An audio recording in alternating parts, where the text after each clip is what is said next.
Okay, we're going to pick it up from where we left off last time, and we're going to start a new sif, which is kind of a continuation of the second sif over here in Hilchos Chanukah and Taf Reish Ayin Vav. This is talking about a very interesting case that the Gemara relates in Shabbos and Chav Gimel. Let's say a person was on a ship of some sort, a boat, and he saw a menorah ashore, and he knows that he's not going to be able to light, and he's not going to have access, or vice versa. A person is on the shore. He knows for some reason he's not going to be able to light, and he sees a ship going by. There is a menorah in it, whatever it is. When you see a menorah, and you know that you're not going to be able to light later. So the question becomes, what's the halacha? So it's pretty clear in the Gemara that you would actually recite brachas on this, even if you didn't actually physically light. The Shulchan Aruch reads, says, someone who didn't light the menorah yet, and he will not light the menorah on that night in the future. The gam in madlikin. So also they're not going to be lighting for him in his house. aka he doesn't have a wife in his house. So when he sees the menorah, he says the bracha of Shasanisim. Ubelel Rishon Mevorech Shechianu. So when he sees the menorah, he's going to recite two brachas. Number one, Shasanisim Lavosenu, etc. And on the first night, or if he didn't recite Shechianu yet, on the actual holiday of Hanukkah when he lit, so then he would actually say Shechianu. V'im acher kach belel sheni oy shlishi bod lahadlik eino choizer umevarech shechianu. So if afterwards you have on the Monday, excuse me, not Monday, belel sheni on the second night of Hanukkah, or on the third night you're gonna light, then you wouldn't return and you wouldn't say the brach of shechianu. So in other words, we see from over here a very unique halacha, which is that there's a visual concept and way of fulfilling the mitzvah menorah, even though you yourself personally didn't light it, you weren't in the room that someone that lighted and recited the brachas had you in mind, and you fulfilled your obligation by listening to the bracha, aka shomei ka'ona, listening is like answering. And we see that the mahos, the actuality and the essence of this mitzvah is that a person could in fact fulfill his or her obligation just by visually looking at the menorah, to the extent that that individual is able to recite the brachas, obviously excluding the bracha of the hadlik ner shel Chanukah, because he didn't physically light it. So the obvious question before we even move on that we have to address is, what is the difference between the mitzvah of Chanukah, the mitzvah of Menorah, that we could say the brachas by just visually seeing it, unlike every single other holiday that we have? We don't say, Kesheroya Sukkah, if you look at a Sukkah, you get to make a bracha. Kesheroya Matzah, when you look at the Matzah, you get to make a bracha. So what is different about the menorah that a person is halachically able and required, if that individual will not be able to physically light the menorah later, to say the bracha? So the question is, what is unique specifically about this mitzvah and Chanukah menorah that a person is able to actually say brachas and required to say brachas, unlike the other holidays? We don't say kishiroya shofar. When you see a shofar, you say the bracha. Oh, now we're already coming on to something. So let's see if the Mishnah Berurah addresses this. If not, then someone better give us an answer over here. Says the Mishnah Berurah over here in Hey, Aval im yod b'kacher kach lo yevorech ariyo kivan de yuchul levorech acher kach halavak. However, if you know yourself, you see a menorah right now, but you know that you're going to be able to see one later. Not see one. You're going to be able to light a menorah later. Guess what? Says the Mishnah Berurah, and these things are messing with me today. Says the Mishnah Berurah that you would not light, you would not recite the bracha when you see it. Question is why? And another question is, which means you see the menorah right now, say the bracha. Another question is, we have a halachic principle, ein ma'avirin ala mitzvahs. You can't pass over a mitzvah. You have a mitzvah that is haboliyatcha, a mitzvah that's in front of you, aka you visually see the menorah. Well, it says in halacha, you could say a bracha. Why wait till later when you're going to light? Say the bracha then and there, the brachas of Shechianu, Shas Nisim, and later when you light, say Lahadlik. Are we categorizing this bracha as a mitzvah that when you see it, or it's just a requirement that when you see it? The mitzvah is the bracha is part of the mitzvah. So what are we saying? Wait, mitzvah boliyadcha al tachmin sena ein ma'avirin al mitzvah. Your mom is passing over a mitzvah over here. What's going on over here? So the Lavush gives a nice explanation over here. The Lavush, the way that they quote this in those Vahadar, I mean, we can look at it inside. Birchas lahadlik kedei lakabetz kol habrachos yachad b'shas adlaka. Says Rabbi Mordechai Yaffa, the main student of the Ramah, Talmud move up. There's an idea of collecting all of the brachos and simultaneously reciting them, meaning not at the same exact time you say them, but you group them together and you say them back to back to back while you're lighting. Says the Lavosh, that's why wait to do it later. Now, the obvious question is, where is he getting this from? There's an idea of grouping it all together. Why would that be? We'll have to look up this Lavosh. Where does that come from? I would say that there's a whole discussion in the beginning of Tainus. We discussed that the 3 keys were never given over to one person. So ask Taisus, what do you mean? People had keys. Eliyahu was able to resurrect. We have Chonia Magal, others, they were able to cause rain to come. What was the other key? You had Chaya. You had childbirth. Right. Childbirth, right? You had cases of people who were able to do. What do you mean? So remember Taisus' answer over there? That no one person can have 2 at the same time, I think. Was that his answer? There were 2 answers. I don't know if that's his answer. Taisus comes along and he says, no one permanently had it. It was temporary. Says Rashi in a few words, and I'm just saying it in our own words, you didn't have the whole keychain. You might have had 1 key, but you didn't have the whole thing. The Maharsha says that in 2 words, Rashi already intended to answer this whole long Taisus. They had to think just in 2 or 3 words, Rashi said, Maharsha over there. So there's an idea of having the whole keychain, of having all the brachos together. Let's continue in this question that they address. Ein ma'avirin al mitzvahs. You're passing over a mitzvah. What's going on over here? You're mamish. You're actually passing over a mitzvah. No. This isn't considered ein ma'avirin al mitzvahs. You're passing over a mitzvah. Why? Because when you're saying the bracha, when you're lighting, or the brachas when you're lighting, that's better.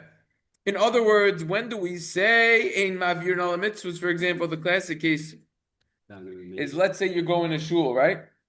And wait a second, by you going to shul, you're passing over, you're walking past another 8 shuls. You know how it is. There's a shul every 3 blocks in Far Rockaway, every other block, 2 blocks. Yeah, everywhere. Shuls everywhere, right? So the question is, ein ma'avirin al mitzvahs. You're passing over a mitzvah. No. We say you're going to the shul, they don't talk in that shul, they have more kavan in that shul. The guys are sitting and learning an hour or 2 after davening, of course, in that shul. Berovam, there's more people there. So then it's not ein ma'avirin al mitzvahs. You have other reasons why specifically you're going to that shul. Well, what if it's a nusach issue? Are you mechayev? It's another nusach issue. They're davening Ari, they're davening Eda Mizrach, nusach Sfard. You're an Ashkenaz guy. That's why I did Mizrach, a nice minion, but I skipped it. Forget about it. What do you mean? Not only do you not have to go to the Eda Mizrach, but you probably shouldn't. I shouldn't. Yeah, there was one time over here, I'm never going to forget it. I mean, if you're going to open your mouth against me and be wrong, you're going to pay for it. So the guy comes out of the trailer and he says, oh, you should daven here. We do duchening every single day. Duchening every day? Why should I do that? Oh, big mitzvah duchening. Big mitzvah for you, not for me. For Ashkenazim, you specifically shouldn't go to an area where they duchen. Right. By the way, over here, I'm going to rip to shreds. And I don't care because I'm not afraid of no one. I got nothing on the line. I have no clue why in the minion factory over here, Chaim ve'Shalom, they have duchening at every single minion. Most people are Ashkenaz that daven there. 100%. You see from the mincha, from Marv, the people who are going there, they have the little wheel, which I think is also halachically questionable. Whoever goes up there spins the wheel, and that spins it, puts it on whatever nusach he wants to daven, and you could switch it. I think that's also halachically, there's what to discuss on that. But notwithstanding that, most people who daven there, I would say 80, 90% at least, are Ashkenaz. So why are they doing the duchen every single day? They're trying to mess with what the Ramah says in Kuf Kav Ches.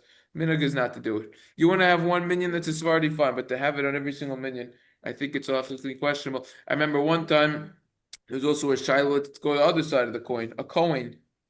Oh, I'm used to Israel where I duchen every single day. Great. In Eretz Yisrael, you're Ashkenaz, you duchen every single day as a coin. Great.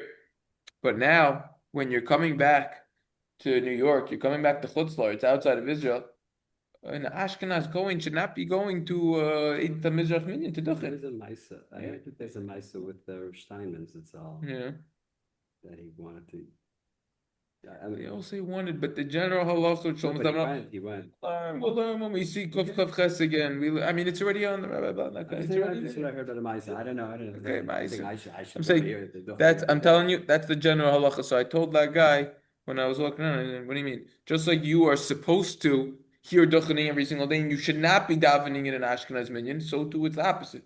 I shouldn't be davening in an Eidet HaMizrach minyan to get a duchening during the week. We don't do that. That's not our minhag. Was he Makabel or just? Yeah, he had no comeback. I mean, no comeback. Did he accept your point? What? Did he accept your point? It was probably just annoying. Yes. In other words, there's two scenarios when you have no comeback.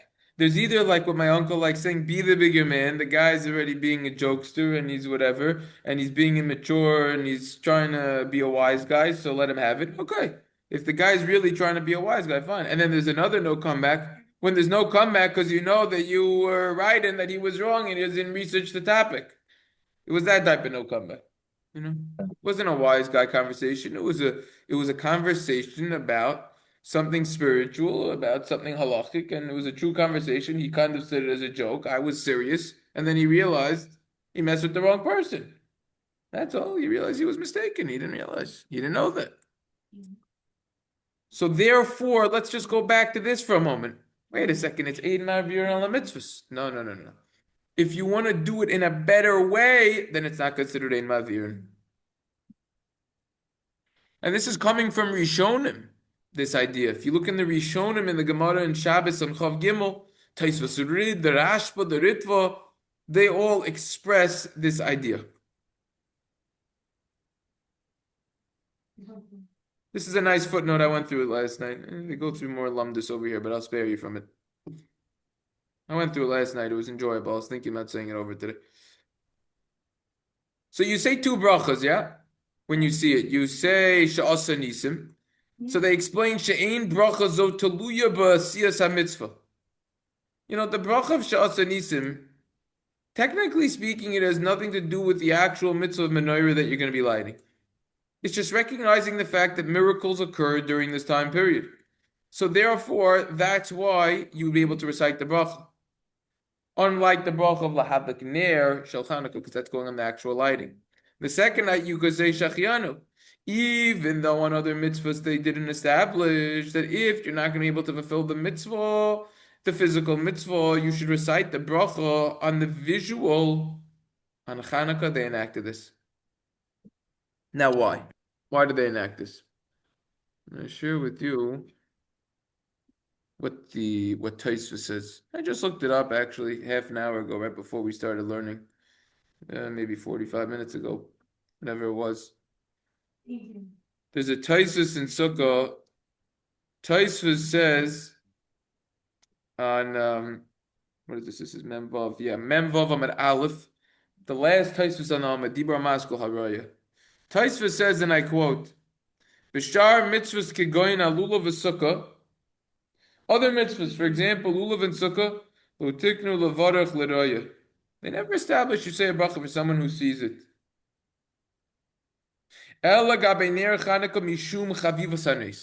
Reason number one in Tosfos as to why Chanukah is unique in that we would recite a bracha just on visually seeing a menorah, because of the chavivus chanes, the endearment, the love that we have for the miracle that occurred during Chanukah.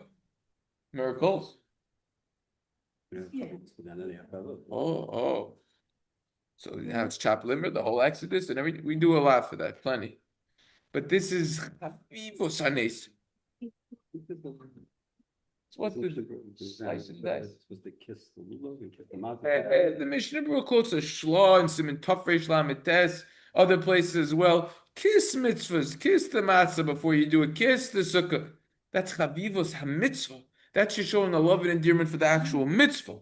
This is a love and endearment for the miracle itself. So there's what to discuss and chew on over here. Why specifically by Chanukah and not by other miracles, by other holidays? Yeah, granted, it's a question. There's what to look into there. Answer number 2. Bigan mishum sheyish kama b'nei adam sheim laham batim. Oh, there are plenty of people who aren't as balabatish as me. They don't have a house, right? Because I'm so balabatish. Ve'ein biyodem l'kayam mitzvah. And they can't fulfill the mitzvah. In other words, says Taisus, there are people who just don't have houses. If you don't have a house, you can't fulfill the mitzvah Menorah. The obvious question is what? Where are you living? You're in an apartment? You can fulfill the mitzvah. Where are you going to put it? You don't have a window. So what? Let's say you're in a basement with no windows. Let's say you're in an apartment and you don't have one window. So what? You can light. Doesn't need to be by a window. That's a custom that came after. They live outside. Oh, so you're living outside. Oh, okay. You get a glass box, you light outside. Apparently there's a What is- connection to bias. Wait, let me ask you. Yeah. Okay. So we're saying Near Ubeso. yeah, okay. Yeah. Beso. Yeah, Beso, okay, but you're living somewhere. But let me ask But you he's let not. me ask you a better question. Yeah. Wait, what do you mean? Where's he living? He's in the street, whatever. Rahman son. You can't light in the street? So again, it's connected to bias. So Yeah, it's not on his mind. He's literally on the street. I'm saying like he's not, there's no Pearson. He's there's just, no Pearson, there's a Pearson for pedestrians. Passerbys. it's a disgrace. Let me ask you a better question. Before we go into the disgrace schmooze over here. Wait, do you need a house to light a menorah? Who says that Ner Chanukah is a chovas hadar? Wait, let me ask you a better question. This is Taisus' question on the next line. So what about mezuzah? If you're homeless, you could say you should make the bracha on mezuzah if you see it, because you don't have a house to put up a mezuzah. That's a better question. How are you going to answer that question? What? That's a chovas hadar, so you have to have Yes, that. Adar. So that's a chovas hadar. Oh, so now if it's an obligation for specifically someone who lives in a house, mezuzah, so now you should be able to say a bracha on just visually seeing the mezuzah, even if you don't have a house, just like by menorah. How you going to answer that, Shaya? There's no nace by mezuzah. Oh, there's no nace by mezuzah, so you're coming on to the first answer. I'm saying according to this answer, though. Yeah, I know there are. So that's why Tosfos says v'tam rishonicha. That's why, like the first reason of what that it's a love for the miracle, which is questionable because there are other miracles that we love also. So you don't ask the question from mezuzah. So that's what Tosfos says. I want to just share one more answer. I looked at all of the Dirshu notes on the Siman. They quote another answer in the Meluim on the back of the Sefer on footnote 13. It will bring you to the back of the Sefer because they ran out of room on the page over here. And they say over here, they elaborate on this a little bit more. They say like this. Wait a second. The rabbis, I'll read it to you. V'od shelo tiknu chazal nusach miyuchad l'roya. Ubener Chanukah shehamadlik mevorech lahadlik v'shasanisim. Tiknu shaharoya varach akopanim bracha shasanishi sheches gam beroya. Shasanisim, you could say when you say something, you perform miracles for us. Aval. The lulav v'soko shahanoita lulav v'ayoyshe b'sukkah mevorech rachal tilas lulav v'oleyeshe b'sukkah. You know what's unique about the mitzvah of Menorah? We're saying 2-3 brachas over there.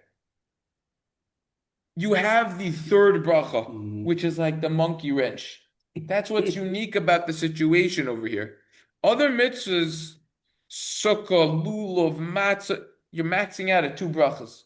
You're never saying popping in that third bracha, which is unique. I mean, we could talk about already laning Megillah. That's already its own discussion when we get to the halachas of brachas on the Megillah, which we never learned together yet.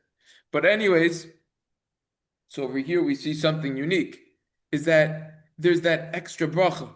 By lulav, by sukkah, there's only that one bracha, so to say. al netilas lulav leisha b'sukkah. Therefore, im hayu mesaknin bracha leroya hayisrichin lesakin nusach shonim and nusach oisim mevarach hamakayim es mitzvah b'poyel figul chontiknu bracha. If someone would, if they would establish a bracha for someone who sees it, they would need to change the text of the bracha. But the text of the bracha is ready al netilas lulav. It's on the physical maisa, the act of taking the lulav. Oleisha b'sukkah, it's the physical sitting in the sukkah. As opposed to already Hanukkah, Menorah, you already have just a general, not a vague, but an inclusive bracha that isn't dependent upon the physical act. So those are three potentially different reasons as to why Menorah and Hanukkah would be unique, and that we would say a bracha even if we just saw it.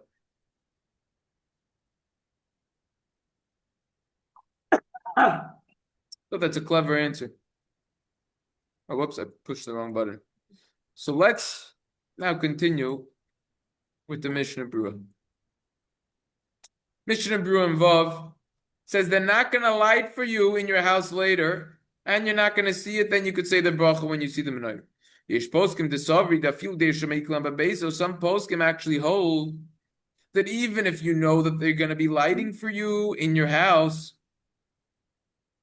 Kevan dehu ba'atzmo ein a madlik, since you yourself aren't lighting.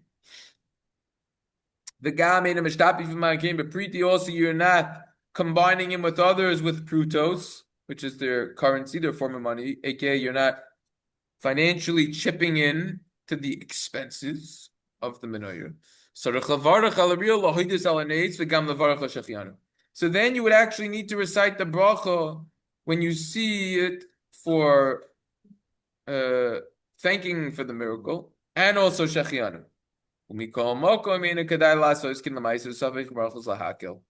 It's not correct to do this because a doubt and a bracha we go lenient on, and therefore, even if you know that someone's going to be lighting, if you know that someone is going to be lighting for you, then you should not say the brachas yourself when you see it. Because doubt and a bracha were lenient. In a chayzer, the Shulchan Aruch over here said, if afterwards on the second or third night you're going to light, you wouldn't now recite the shechianu because you're already covered with the shechianu that you said when you saw the menorah on the first night. Mishum da halo berach me'esku shor hanera, says the Mishnah Berurah Zayin, because mishum da halo berach is not true, meaning it's true. You already recited the bracha me'esmol earlier, meaning the previous day kishor haneras when you saw the menorah. So if on the previous day you didn't say the bracha at all because you relied on your wife who's lighting in your house, like it's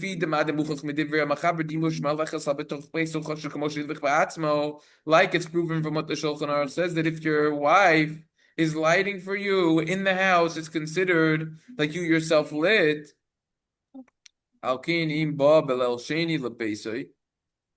Therefore, if you come to your house on the second night, umadlik, and you're going to light, you wouldn't need to say the bracha of shechianu.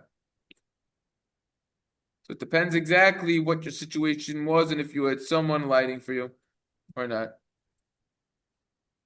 If you didn't, then you wouldn't say the shechianu again. But if you had someone lighting for you, then if you didn't have someone saying the shechianu for you at home,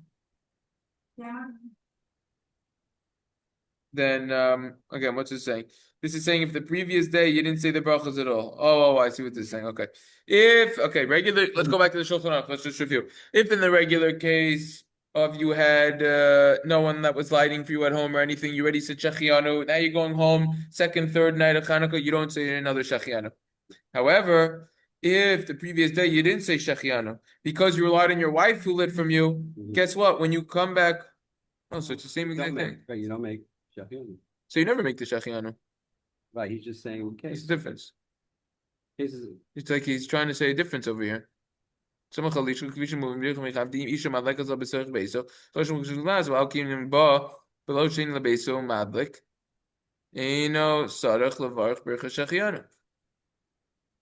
think what this is saying is like this. This is saying a chiddush. What's the inside over here? that even though you didn't say or Actually, hear the yeah. bracha of Shechianu, if your wife lit for you, it still counts. You don't need to actually say it. That's the insight over here. All right, that was a little tricky to understand. Let's take a look now at a few tidbits that we could add into there. Interesting ideas.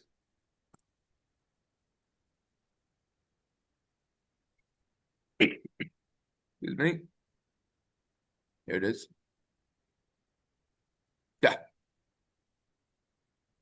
What's the reason that you look at the vision? That you make a bracha on the vision, just visually seeing the menorah, unlike the other holidays that we said? Because what is the main purpose of this mitzvah? To publicize the miracle. Pursumei nisa be mafaris in the nace. And therefore, once you see this miracle getting publicized, you got to get in there. It's as if you have a portion in this mitzvah of lighting, and therefore you would recite the bracha of Shas Nisim and Shechianu. Therefore, some say, touched upon this yesterday, if you saw the menorah from a distance and you knew you weren't going to light, but it was already lit for half an hour. Since within that first half an hour, that's the main part of this mitzvah, therefore, it could very well be that you lost out. You cannot recite a bracha on that. Because the bare minimum, the minimum amount that a person needs to fulfill his obligation with the mitzvah is a half an hour. And you already did that. However, others argue on this. Nah, even if the menorah was already lit for a half hour, you could still say bracha on it. This is an interesting point, by the way. This stuff, these types of halachas nowadays doesn't come up often, but it is certainly very interesting to learn about. Before we continue, I want to share a shiloh that one of my chavrusas asked me, which I'm pretty sure I already shared off the recording. He's taking off on a flight to Israel, like 4 o'clock or something, so he can't light before. He's arriving 13 hours later plus 7 because Israel's 7 hours ahead. It's already too late to light because it's already the next day. It's after dawn. So what do? So basically what you do is you buy an electric menorah, which is an incandescent bulb, aka not LED and fluorescent, because as we learned already in Hilchos Havdalah, that the incandescent has coils that go up, these stems. There's official electric terms, I'm just saying in our terms that we can understand. These stems that come up, which basically are essentially a replication. It's like a ditto, kind of. It's similar to the wicks, and then the coil at the top that goes around it, that's like the flame, and therefore you could fulfill your obligation with that. So let's say there are other Jews on that flight, they didn't know this. They have no one lighting for them at home, anyways, because he's going with his spouse, and they light on over there. Other people didn't know this. Let's say, and it's not so simple to have someone else lighting you for you at home because you're a different time zone, unless it's going to be maybe the first few hours is what to discuss there also. So nevertheless, so he lights on the plane. So let's say no one else did that, and there's no one else lighting for them. Guess what? Other people look at his menorah, and based on what we're learning, they could say the bracha of Sha'as Nisim and Shechianu, not lahadlik. He could say lahadlik also. He could say lahadlik on fluorescent. Yes, that's right. No, incandescent. It cannot be LED. And I told them another point, which is the menorah you're not allowed to benefit from. Did we say there's also enough between plugging it in and battery? Yeah, but, maybe battery's even better. That's what we said. Probably, yeah, probably battery's better. There's nothing really to plug in there. There's really, I think there are outlets now on planes. Yeah, I don't take planes anymore. I'm a Yisachar, so I don't travel. So there are outlets now. There are outlets. Oh, they stepped up the game about time. So okay, yeah, been a long time. I've been on. So, anyways,